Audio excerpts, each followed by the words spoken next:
Alex, your little fiancée is here to check up on you again. She's really clingy, isn't she? Afraid her phoenix might fly away. Yeah, might as well tie him to her waist. Don't say that. Look, her face is already turning red from embarrassment.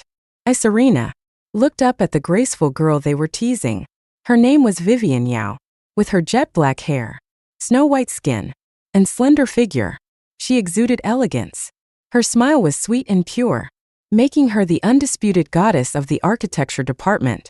In my previous life, she was the woman Alex could never forget, the one he spent his entire life pursuing. In that moment, it hit me. I had been reborn. I was back before the wedding, at the time when Alex had taken leave from work to prepare for our marriage. Vivian Yao was the very person he brought back as his true love in my past life. Alex looked at me with a faint smile. Are you here for Alex? He's coming down in a minute.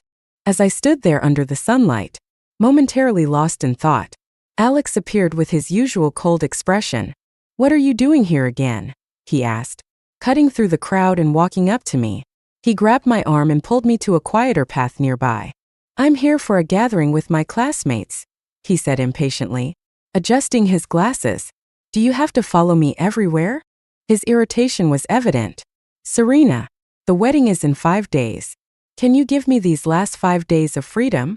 The branches overhead cast dappled shadows, and sunlight streamed through, creating shimmering patterns on his face. But his gaze held nothing but frosty indifference. I looked at the man in front of me, the man I had loved for 18 years in my previous life. Now, in his prime, he was handsome and dignified. Yet, who would have guessed how cold and cruel his heart truly was beneath that flawless exterior? I looked away and lowered my eyes, smiling faintly. I'm sorry, Alex. I won't bother you anymore. With that, I turned to leave, but he grabbed my arm again. What's your problem now? I've already agreed to marry you. What more do you want? I turned to face him, shaking off his hand. He looked startled but quickly recovered, his expression filled with deeper contempt. Serena, if you keep this up, we might as well cancel the wedding. I took a deep breath, swallowing all the bitterness, resentment, and pain bubbling up inside me. In my past life, he treated me this way. This time, I make sure he felt it all back in kind. Softening my tone, I spoke with a hint of grievance in my eyes. I'm not causing trouble. I just wanted your opinion on some details for the wedding, so I came to ask. But before I could finish, he waved me off. I don't care. I've already told you. Do it however you like. All right. I won't bother you with the rest of the details, I replied quietly. Perhaps because I seemed so obedient and docile, or maybe because he felt a twinge of guilt. Alex suddenly reached out to ruffle my hair. All right. I'll come home early tonight for dinner, he said. I feigned delight. Okay. I'll wait for you. He chuckled lightly, but the smile faded as quickly as it appeared. Pretending not to notice, I walked away cheerfully.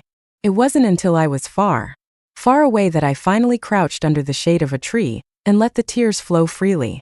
That evening, Alex came home, but he wasn't alone. He brought Vivian Yao with him. In my past life, he had always hidden his feelings for her, and I was completely unaware of his affection for her. This time, before we were even married, he couldn't contain his growing desire for her. Vivian greeted everyone in Alex's family with a warm smile and handed out beautifully wrapped gifts.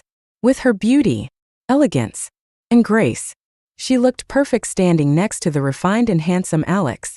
I, on the other hand, felt like a complete outsider. At some point, she walked up to me, holding a gift. This is for you. Congratulations on your upcoming wedding with Alex. I accepted it graciously. Thank you. She seemed surprised by my reaction and pursed her lips, her smile dimming slightly. Serena, go help prepare dinner, Alex's mother said casually, as she had many times before. I put the gift down and raised my bandaged hand. I accidentally cut my hand this morning. I can't cook tonight.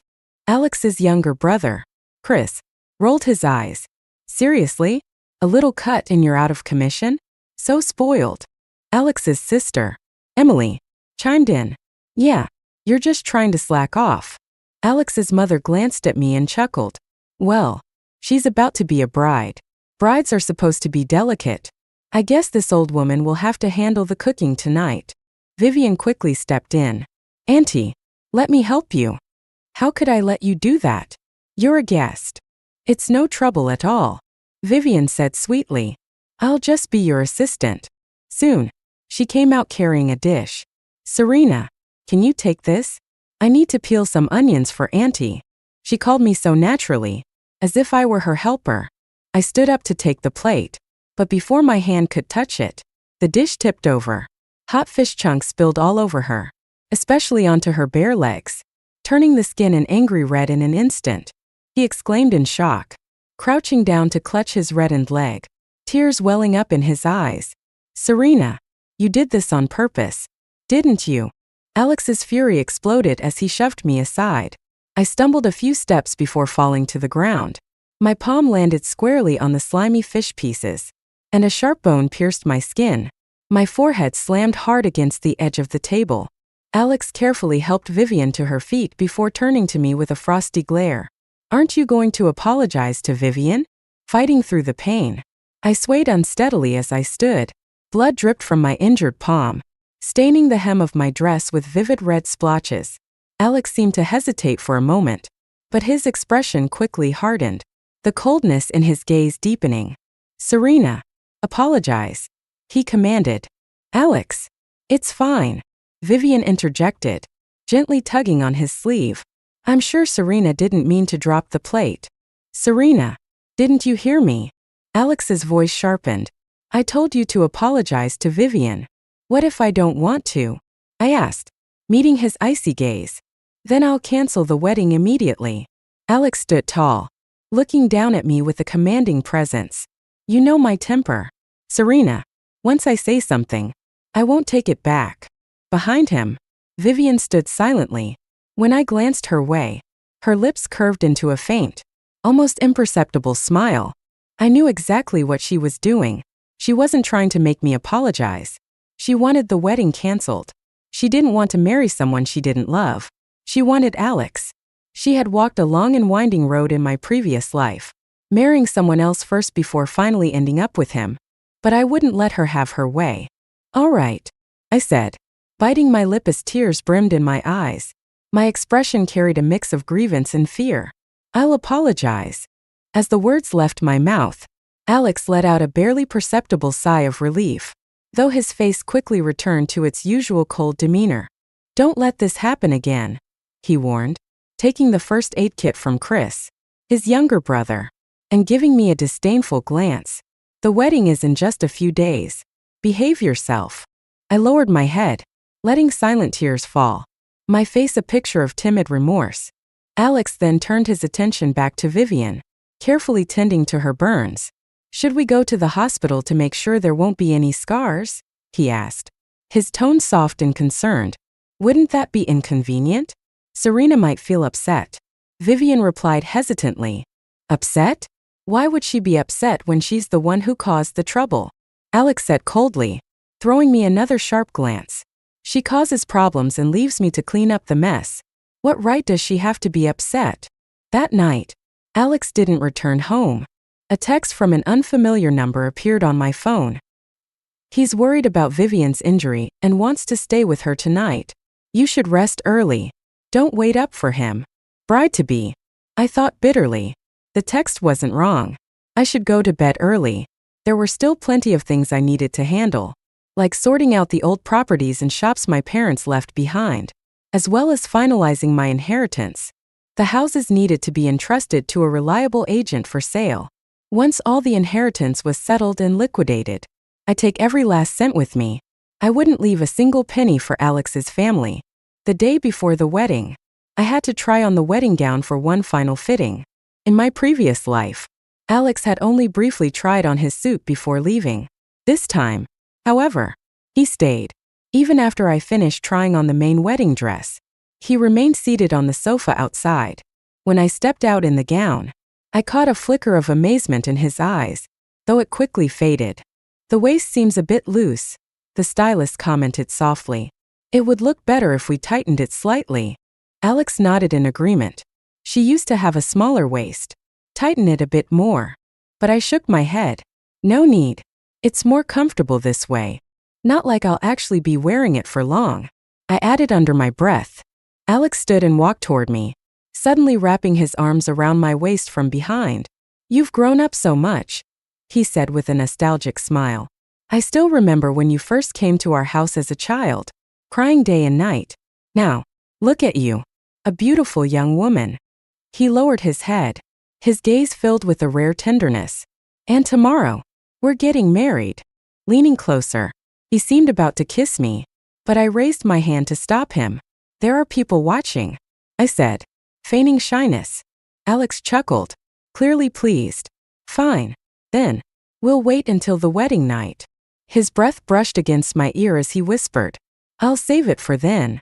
I lowered my head, hiding the bitter smirk that played at the corners of my lips. The night before the wedding, tradition dictated that the bride and groom shouldn't see each other. With no family of my own, I stayed in a hotel. When Alex dropped me off, his phone rang. Judging by his distracted expression, it was probably Vivian calling. I deliberately looked hurt, my expression tinged with jealousy and sadness. Alex raised an eyebrow. Come on. Tomorrow's the wedding. Don't make a fuss over nothing. Just come pick me up early tomorrow, I said, tilting my face up to him, my eyes full of anticipation. Clearly flattered. Alex softened. I'll be there on time. Don't worry. With that, he left in a hurry. I immediately turned and went upstairs, checking my bank cards and account books one last time. I made a few calls to the real estate agents before finally taking a shower and going to bed. That night, I slept dreamlessly. Meanwhile, Alex seemed restless. He barely managed to nap as dawn approached. But when he did, he inexplicably dreamed of me in my wedding dress from yesterday. My every smile, movement, and gesture in the dream were graceful and captivating. In his inattentiveness, he suddenly realized that I had quietly transformed into a beautiful woman. I had a slender waist, fair skin, and though my figure wasn't as tall and delicate as Vivian's, it had a youthful fullness and softness. There was a tender charm to me that was distinct. For the first time, Alex found himself having absurd thoughts about someone he had always dismissed. When his phone rang, waking him up, he felt inexplicably irritable. He even considered delaying his plans, waiting until after the wedding night to leave. After all, he thought, I had loved him for so many years. Perhaps giving me that one night could count as a small reward for my devotion. But the voice on the other end of the phone quickly shattered his thoughts. What did you say? The bride is missing.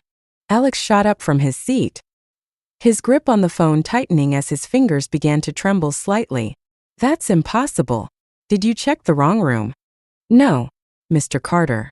The voice on the line insisted. We didn't make a mistake. The front desk said the room was checked out 2 hours ago. Miss Serena's phone is also unreachable. The makeup artist is on the verge of tears.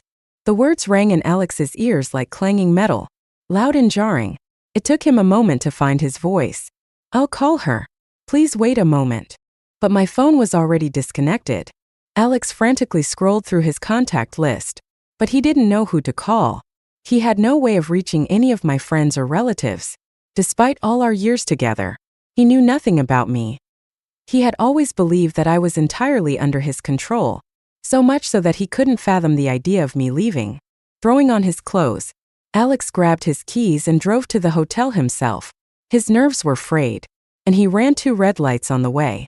Just as he neared the hotel, he tried calling me again, but my phone remained unreachable. His heart sank. Then, his phone buzzed. It was the makeup artist. Mr. Carter, we found the bride. It was a misunderstanding, the voice said, relief evident. Alex felt a massive weight lift off his chest, like a dense fog clearing away. He pulled over abruptly, gripping the steering wheel tightly. His voice trembled slightly as he asked, Say that again? We found her, the artist repeated. She said she felt uncomfortable last night and decided to switch rooms temporarily. The artist continued speaking, but Alex barely heard a word, leaning back against the seat. He suddenly laughed softly. He realized how ridiculous he had been. Of course, I wouldn't run. I loved him too deeply, too obsessively, to do something like that. The absurdity of his earlier panic struck him. What a joke. Before the wedding, Alex's family had consulted a fortune teller who had calculated our compatibility based on our birth dates. Due to certain taboos, Alex couldn't personally pick me up from the hotel. By the time the wedding procession returned to the venue, Alex was already dressed in an impeccably tailored black suit, holding a bouquet of flowers and waiting at the entrance. When the groomsmen got out of the cars, their expressions were mixed, but none of them said a word. The bridesmaids, however, were conspicuously absent. I sat quietly in the car, my face veiled with white lace. Through the delicate fabric, only a faint outline of my features could be seen, a blurred hint of beauty. Alex hadn't expected to feel much excitement. Marrying me had always carried a trace of reluctance for him. Yet, when he saw the figure of the bride in the car, an inexplicable ripple stirred in his heart. The image of me in the wedding dress flashed in his mind, the way I had looked at him with gentle, loving eyes. Without realizing it, a faint warmth began to grow in him, softening his usual coldness. For Alex, alongside his career success, having a woman who had loved him unconditionally for years gave him a sense of pride and satisfaction. He stepped forward with the bouquet, walking slowly toward the car. The groomsmen exchanged glances, seeming hesitant to speak, but ultimately said nothing. When the car door opened, Alex extended his hand. "Serena," he said softly, his voice carrying an unusual hint of warmth. As my name left his lips, a subtle smile flickered in his eyes. The hand that emerged from under the lace veil was delicate and slender, its fingers encased in white gloves. When my hand lightly rested in his, Alex's grip tightened instinctively. But in that moment, a strange feeling stirred within him. This hand didn't feel like mine. My hand was softer, smaller. The hand fit perfectly in his palm. Just as Alex marveled at this, the bride stepped out of the car, her face hidden beneath the white veil, and glanced at him shyly. But in the instant their eyes met, Alex abruptly released her hand as if burned. The color drained from his face entirely, leaving a deathly pallor. A deafening silence settled around them. Vivian was the first to react. Her initial surprise quickly gave way to disbelief, and then to visible humiliation as her eyes reddened with unshed tears. The bouquet slipped from Alex's hands, tumbling to the ground. He turned sharply, grabbing someone nearby and rasping, "What is going on? Where is Serena? Didn't you go to the hotel to pick her up? How could you mistake someone else for her? What were you all thinking?" His voice grew louder, trembling with rage as he lost control of his emotions. "We don't know, Mr. Carter," one of the groomsmen stammered. "When we arrived, the only person in the room was Miss Vivian." "Yes," another chimed in. "We didn't see Serena at all." Alex spun around, his gaze locking on the makeup artist with an icy intensity. "Didn't you say the bride had been found? Is this your idea of found?" The makeup artist was on the verge of tears. "Mr. Carter, this isn't my fault. I was just following instructions. Miss Yao said she would take full responsibility for everything. I didn't dare question it. I'm just here to do my job." "Alex, it was my decision." Vivian stepped forward from the car, her back straight and her expression calm despite the tears threatening to spill from her reddened eyes. "Serena was nowhere to be found, and the wedding was about to start. I didn't want you to be embarrassed in front of everyone, so I came up with this plan. If you're angry, blame me, yell at me. It has nothing to do with anyone else." Her voice wavered slightly as she lowered her head, allowing a single tear to slide down her cheek. Then she looked up again and forced a small, trembling smile. "I did this because I care about you. Alex, maybe we can just go along with it? You've always had feelings for me, haven't you?" The murmurs of the crowd grew louder as Vivian's words seemed to find support among them. "She's right," someone said. "Vivian and Alex are a much better match than Serena ever was.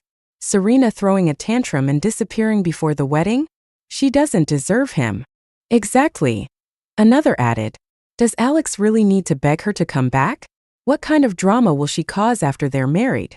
Vivian's tears fell freely now as she gazed at Alex, her eyes full of hope. Alex stood frozen for a long moment, his expression unreadable. Finally, he turned toward the crowd. Vivian looked stunning in the white wedding dress, And Alex couldn't deny that they shared a deep understanding and compatibility, spending so much time together. He had grown fond of her. But his heart knew that the woman he was supposed to marry was Serena.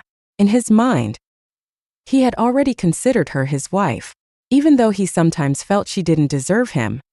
He had intended to uphold the marriage contract, believing it was an obligation he could not shirk. He had decided to proceed with the wedding, even while keeping his upcoming departure a secret from Serena. He had planned to delay his plans for a few days, to give her a proper wedding and wedding night. Fate allowed. Perhaps they would even have a child, solidifying her place in the Carter family. Yet Serena had disappeared before the ceremony, throwing everything into chaos.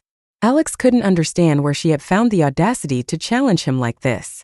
Was it because he had defended Vivian when she was burned, chastising Serena in the process? Did she think her parents' favor toward his family gave her the right to manipulate him? Anger bubbled up inside Alex like never before. For a fleeting moment, he considered going along with what the others were suggesting, marrying Vivian instead. But then his gaze fell on her again. Vivian was wearing the main wedding gown Serena had chosen, but it didn't fit her quite right. She was taller than Serena, and much thinner, leaving the bodice loose and the waist lacking Serena's soft curves. The memory of Serena in the dress yesterday resurfaced. Her figure had been delicate yet full, a vision of understated beauty. Serena's usual casual clothes had always hidden her charm, but seeing her like that had taken Alex's breath away.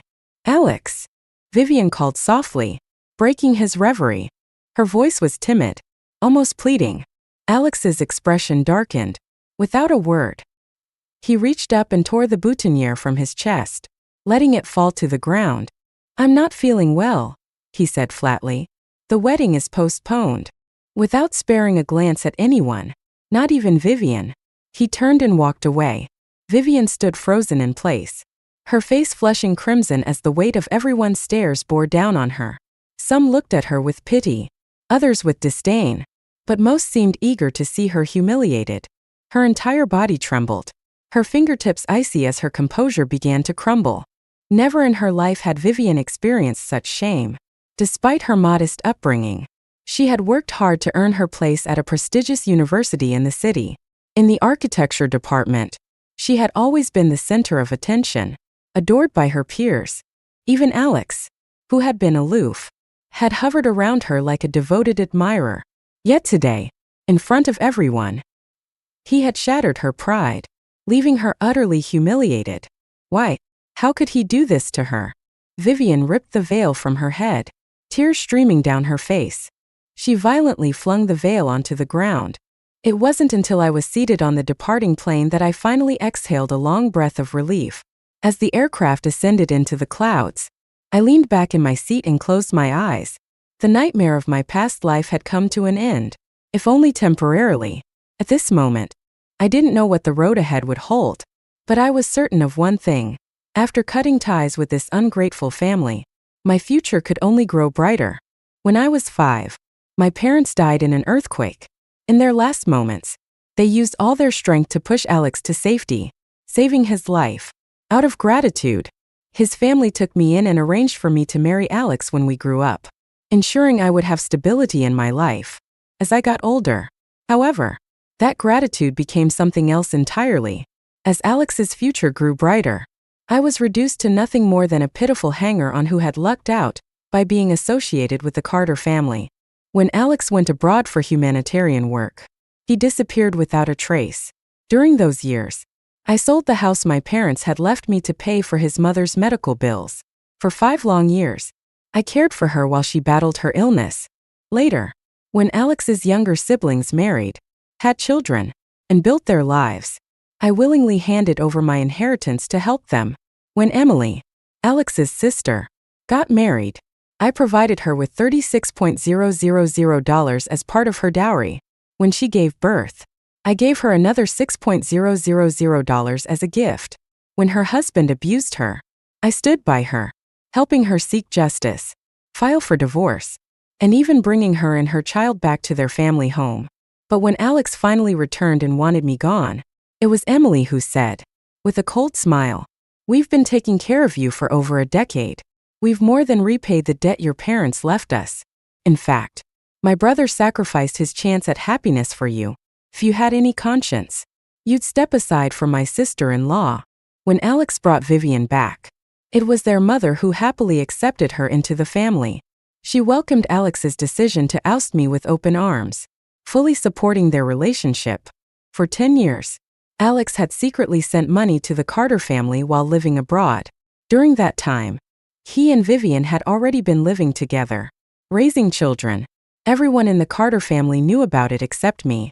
I had been left in the dark, used until there was nothing left to take, and then discarded like trash. In the end, I died alone and in misery, untreated and unloved. Thinking of all this now, I could only laugh bitterly. If my parents knew what had become of their sacrifice, would they regret saving Alex's life? I would never know the answer to that question. But in this new life, I no longer believed that kindness would always be rewarded. Meanwhile, Alex frantically called me over and over, but none of his calls went through. I had blocked and deleted every number from his family as well. First, his parents didn't take it seriously. "Alex, don't go looking for her," his mother said firmly. "What new bride makes such a fuss and plays such games? She's just testing you, trying to make you give in. We won't let her have her way."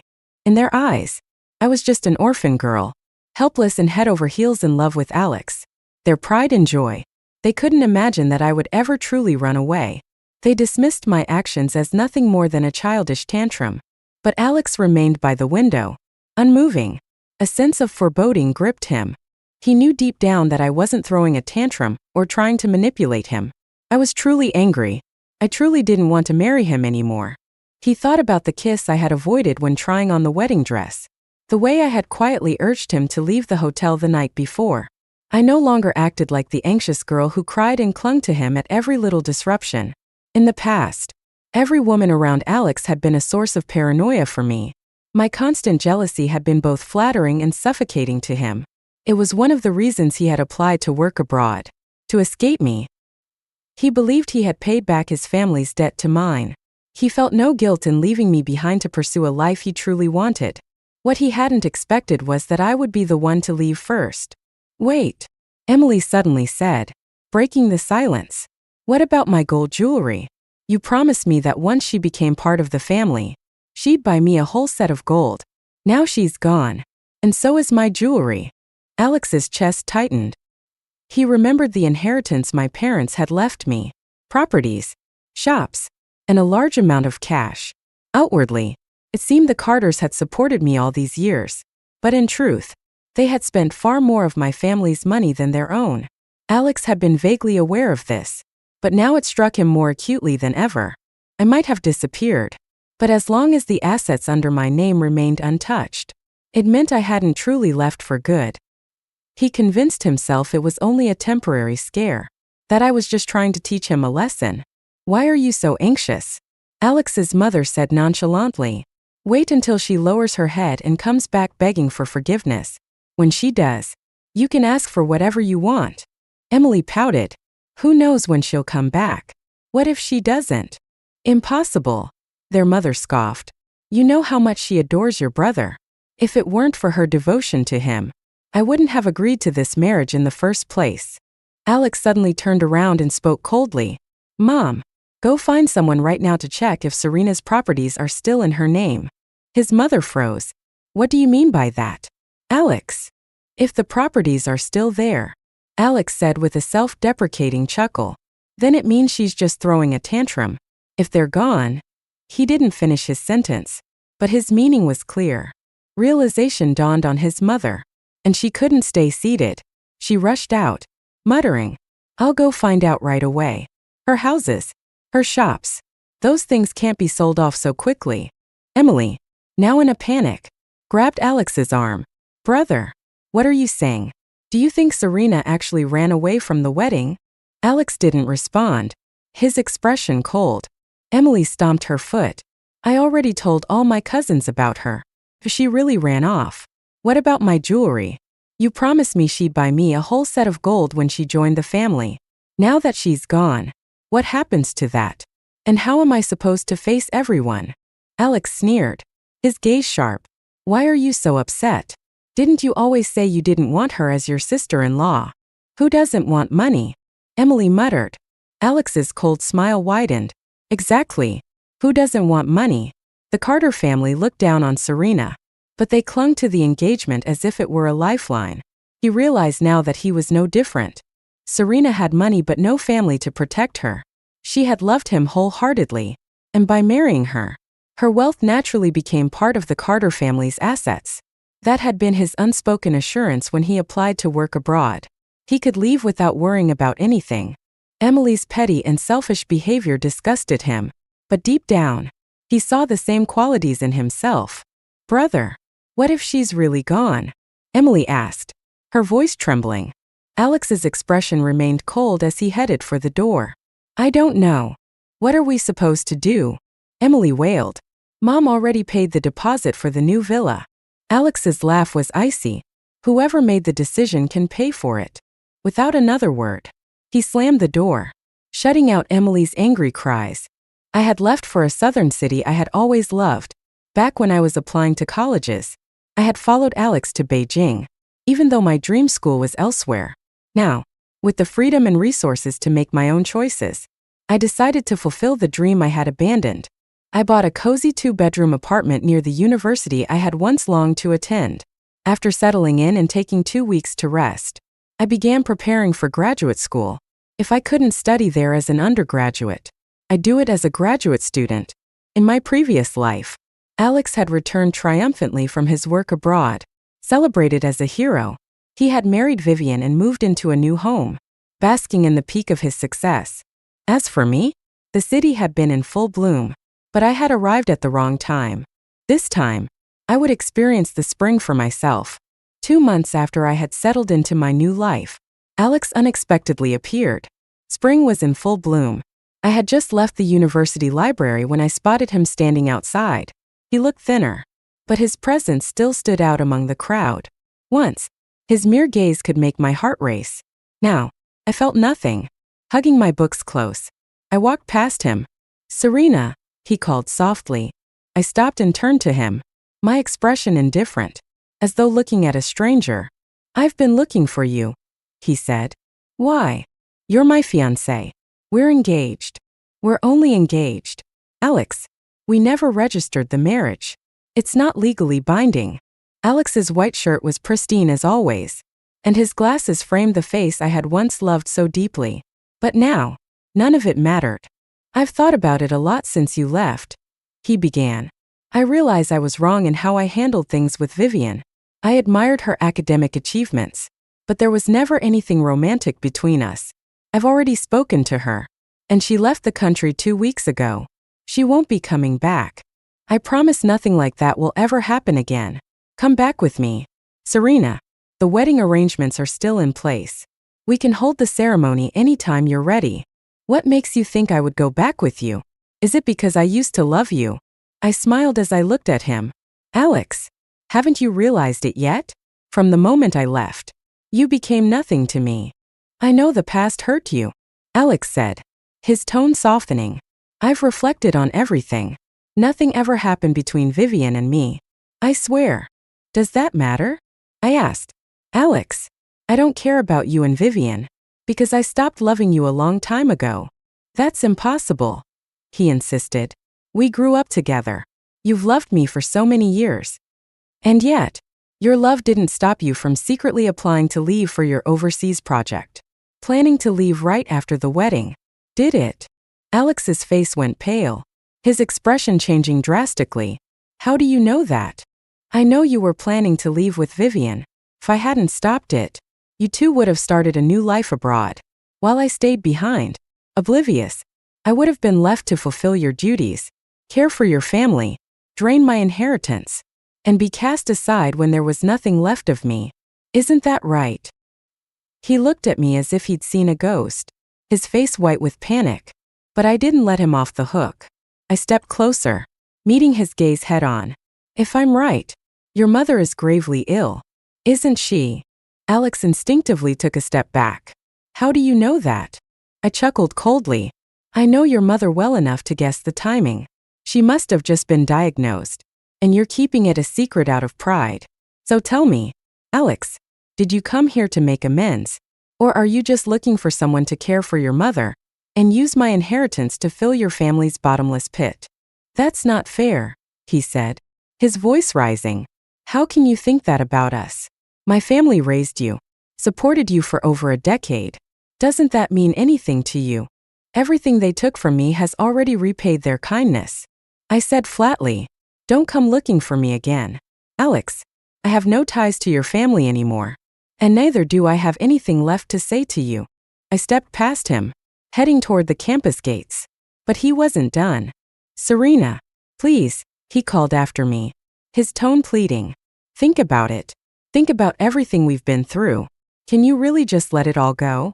I let it go a long time ago. I replied. You should, too. Instead of wasting time chasing after me, you should focus on earning more money. Your family has a lot of bills to pay. Serena, must you be this heartless? I laughed. Heartless? Alex, when your entire family schemed against me, where was your conscience? Where was your kindness? But we never actually hurt you, he argued. This is all just in your head. So what? I said, smirking. Even if it's just a possibility, I've killed it in the cradle. That's all. Alex took a deep breath. But Serena, we know each other. Can you guarantee the next person you marry won't take advantage of you? Who says I need to get married at all? I countered, amused. Alex lingered in the city for a week, hoping to convince me, but I eventually called the police, and he had no choice but to leave. Once he realized I was resolute, he stopped pestering me. Not long after, I passed my graduate school entrance exams.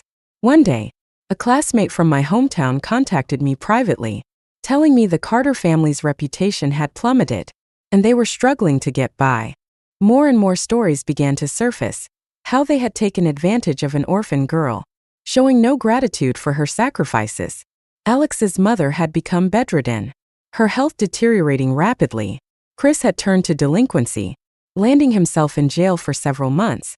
Emily, having failed to get into college, moved in with her boyfriend to avoid taking care of their mother. With mounting medical bills and penalties from breaking the villa contract, Alex had been drained of every penny he had saved. His old friends and classmates had distanced themselves, leaving him utterly alone. When I heard this, I couldn't help but smile. Without me to serve as their scapegoat, their days were truly difficult now. But what did their struggles have to do with me? I had a house, a car, and a comfortable bank account. I was free to enjoy my student life without a care in the world. Whether I met someone new or lived alone forever, I knew my life would be far better than anything I had endured with the Carters. The filthy swamp of their family could no longer disgust me. Years later, I heard that Alex had left his family behind to reunite with Vivian. The two of them settled in another city, where she gave birth to a son. They seemed to be doing well for a while. But it wasn't long before Alex returned to his hometown, alone and dejected. By then, the Carters had sold everything they owned, reduced to a shabby rental property. His parents, deprived of proper care, had passed away. Chris had fled to another country, getting involved in fraudulent schemes. And Alex, he was just a shadow of the man he used to be, burdened with the weight of a ruined family. His life was in shambles. Emily had married early and given birth to 3 children, but her husband was abusive, leaving her trapped in a cycle of violence. Alex lived alone in a dilapidated rental unit, spending his days drowning in alcohol. It turned out that Vivian's son wasn't his. She had only been with Alex to find a convenient father figure for her child. Once the boy grew up, and Alex had worked tirelessly to provide for them, Vivian reconnected with the child's biological father and left Alex behind without a second thought.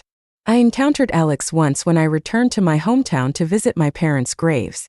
He was sitting on the roadside, disheveled and reeking of alcohol. Despite being in his early 30s, his hair was already streaked with white, and he looked much older than his years. Passers-by avoided him with expressions of disgust.